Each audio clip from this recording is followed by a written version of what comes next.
noches, queridos amigos. Aquí estamos sus amigos Pancho Garfia, su servidor. Ahora, mi querido Pancho, tenemos una charola de harto bizcocho, ¿no? Mucho movimiento. Pues ya estamos entrando en el 24, cuando apenas empieza el 23, mi querido. Lo que está pasando en el Congreso, ¿no? Lo que está pasando en Morena, con las corcholatas. Lo que está pasando con el metro, que por más que le siguen echando la culpa a las aspas de la licuadora, pues es claro el problema de mantenimiento.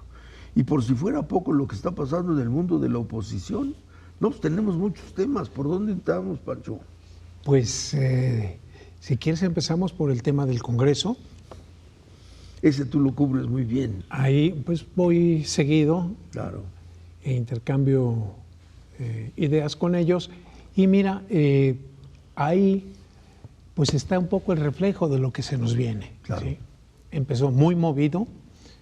Desde el primer minuto que arranca el periodo ordinario de sesiones ya había problemas. ¿Y cuál era el problema? Que al recinto legislativo no pueden entrar hombres armados. Y la Secretaría de la Defensa Nacional mandó una escolta para hacerle honores a la bandera. Iban armados y no dejaron las armas de lado porque decían que era parte de su indumentaria. Pero a partir de ahí se vino la política. Claro. Y aquello se volvió un desgarriate. Estaban esperando la oportunidad. Sí. Había un acuerdo entre la Sedena y la Comisión de Protocolo de la Mesa Directiva de la Cámara de Diputados de que el acto se haría en el vestíbulo para que no entrara armado la escolta al salón de sesiones. No es que Krill, como se manejó, les haya cerrado la puerta a los militares y menos como un capricho y los haya personal. ofendido, como se llegó a manejar. Claro. Simple y sencillamente el reglamento interior del Congreso General, que no el de la Cámara de Diputados, el del Congreso General, así lo dispone, que no puede entrar nadie armado al recinto legislativo. Y de ahí se deriva una serie de declaraciones, entrevistas de Krill, un roadshow, como dijeron ayer los opositores, para explicar Santiago Krill que lo único que estaba haciendo era aplicar la ley. Entonces, del lado oficialista, morenos, petistas y verdes empezaron a patalear y a decir que estaba utilizando el cargo de presidente de la mesa directiva para promocionarse como aspirante a la presidencia de la República. Sube el tono, pasa todo este sainete que todos sabemos, donde inclusive le querían impedir el paso en lo que Porfirio llamaba el pasillo interior, que es el central que lleva a la tribuna en el salón de sesiones, pero él se impuso. Pero en el pasillo le dijeron a Krill hasta de lo que se iba a morir. Total, Krill se mantiene, es un hombre que templado, no cayó en la provocación. Y en la sesión del jueves, que ya propiamente se inicia, ya no es Congreso General, sino de diputados, se le vino la noche a Santiago Krill, porque 2 horas seguidas, Morena y sus aliados pidiéndole o que renuncie o que lo destituyan. Pero hay un problema, Pepe. No tienen los 2/3 de los votos para esa destitución. Y lo saben. Pero lo aprovecharon para denostar, para decir, para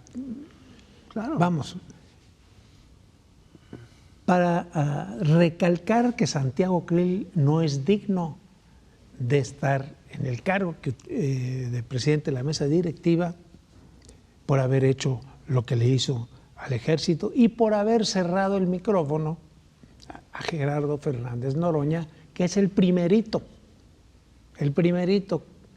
que habló de pedir la destitución, que fue el primero que pidió la destitución, cuando saben que no tienen los 2/3. Y a partir de ahí lo que tú quieras. Eso es lo que está pasando en el mundo legislativo. Pero en los partidos, Pepe, en los partidos, déjame decirte, pues ya viste cómo está la cosa en el PRI.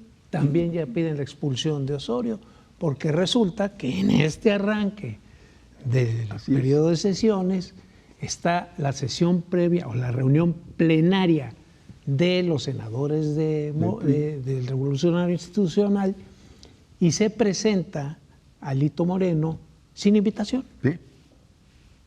Osorio suspende la reunión y se arma el merequetengue. Sintetizando, ayer hubo un intercambio de cartas entre Osorio y Alito. El primero que escribe es Osorio ofreciendo o pidiendo un encuentro con Alito para encontrar nuevas formas de interlocución y ver cómo se deja de debilitar los órganos del partido. Alito le responde positivamente, le dice, sí, el jueves, creo que es 9, el jueves, en el Salón Presidentes del CEN del PRI, ahí hacemos el encuentro. Ya lo había yo hablado con los senadores. Y en la noche viene el Consejo Político Nacional y empieza a hablar de lacayos, de traidores, es decir, ofrece diálogo con el palo en la mano. Sí. O sea, ¿cómo va a llegar Osorio ahí después de todo lo que le dijo? Pues va a ir. Eso es lo que... Inclusive, un priista pide juicio político. Sí, claro. Un priista. Paradójicamente, Pepe, las plenarias que mejor salieron, las más armonizadas, donde hacia afuera proyectaron unidad, fue en Morena. Ahí las 4 corcholatas, incluyo a Ricardo Monreal, que no es propiamente corcholata porque no lo destapó el presidente. ¿Destapó? Pero él se autodestapó y después ya se sumó al genérico corcholatas. Estuvieron en Cámara de Diputados. Yo incluso empecé mi columna diciendo, en una reunión extrañamente tranquila, porque no hubo gritos de presidenta, o incluso se esperaba que fueran más bruscos con Ricardo Monreal, a quien no ven como morenista y lo ven como un caballo de Troya de la oposición dentro de Morena, pero no. La verdad es que la reunión, tanto en diputados como en senadores de ese grupo parlamentario, pasó tranquilísima. Lograron proyectarse en unidad y 2 enemigos aparentemente irreconciliables juntos, tomándose las fotos, abrazándolos. ¿A quién me refiero? A Ricardo Monreal y a Claudia Sheinbaum. Entonces, donde hay guerra interna es en la oposición, Pepe. Y luego, te voy a agregar el tema de esta, digamos, el feo que le hacen el PAN y el PRI al PRD, sacan un comunicado conjunto sobre el pacto electoral que distribuye las candidaturas, porque ellos dicen siglar y que va a conducir. Puro cuento. Están acordados. El PRI ya cobró su factura, ya tiene a Alejandra del Moral como candidata en el Estado de México y ya tiene a Manolo Jiménez como candidato en Coahuila, ya cobró su parte de la factura. El PAN va a tener que cobrar la suya en el 24. ¿Y cuál es la suya? Según los acuerdos, pues el PAN designa candidato presidencial y designa candidato en la Ciudad de México. Otro desfase, otra vez el PRD amenazando que no recibe limosnas y que no quiere trato de segunda o de tercero y que si le siguen así, él se va. Y por último, mi querido Pepe, y es un tema que a ti te gusta, este lanzamiento del Colectivo México, tan cacareado antes de ser lanzado, con la presencia del ingeniero Cuauhtémoc Cárdenas, que pues no llegó, simplemente no llegó. El presidente en la mañanera lo llama adversario político y se viene una cascada de reacciones por esas palabras del presidente. Y curiosamente, horas después, se da a conocer una carta del ingeniero Cuauhtémoc Cárdenas en la que anuncia que ya no participará más en el Colectivo México y que se baja de ese movimiento. Para unos, me cuento en ellos, pues sí, me había suscitado cierta esperanza de que ese movimiento creciera. Sí le pegó, a mi juicio, la ausencia del ingeniero a ese movimiento, pero pues es todo esto, es que estamos ya viviendo el 24 en el 2023. Pepe, yo ya hablé mucho, venga. A ver, Pancho, yo lo que veo en esto es, por un lado está muy claro que la postura de Morena y su líder angelical es mostremos unidad hacia nosotros para no dar pie a la crítica, porque finalmente vamos a necesitar la consistencia entre nosotros para no dividirnos, y mostremos belicosidad ante los otros, lo cual no les cuesta ningún trabajo porque se le han pasado peleando contra la oposición y con todo lo que se mueve, ¿no? Sean gaviotas o palomas, ellos pelean contra todos. Entonces, traen ejemplo. Claro, ¿no? Viene de nacencia. Entonces, los morenos hacen el esfuerzo por encriptar todas sus diferencias para no evidenciarse, y por otro lado van a crecer, así como esta consistencia interna, esta agresividad y esta polarización con todo aquello que se mueva que no sean ellos, ¿no? Yo creo que a eso vamos porque ellos están preparando la batalla final, eso es clarísimo. Aquí te voy a hacer un paréntesis. En ese discurso maniqueo que trae el presidente López Obrador, cuando habla de Cárdenas dice, o se está con el pueblo o se está con la oligarquía. Aquí no hay justo medio. Eso, te lo estoy citando textual. Sí. Es decir, el mundo en blanco y negro, no hay matices. Sí, pues ya ves que desde el principio así tomó. No obstante haber jurado ser presidente de todos los mexicanos, desde que se descalzó de la banda presidencial cuando llegó a su baño, ¿no? Pues sacó la espada. Y desde entonces hay dos Méxicos, ¿no? El mío y el enemigo, no solamente el otro. Y el de los conservadores. No solamente el otro, ¿no? Sino el enemigo. Él está en una cruzada y bueno, no nos lo vamos a quitar de encima. Ahora, por lo que toca a la oposición, lo que estamos viendo tristemente es lo que tú dices, ¿no? No se acaban de poner de acuerdo, se muestran facciones, se muestran fisuras, y todo esto no contribuye a una imagen que sería de desear de parte de la oposición, una unificación, una articulación con vistas a las elecciones. En este tenor incide lo que tú mencionas, ¿no?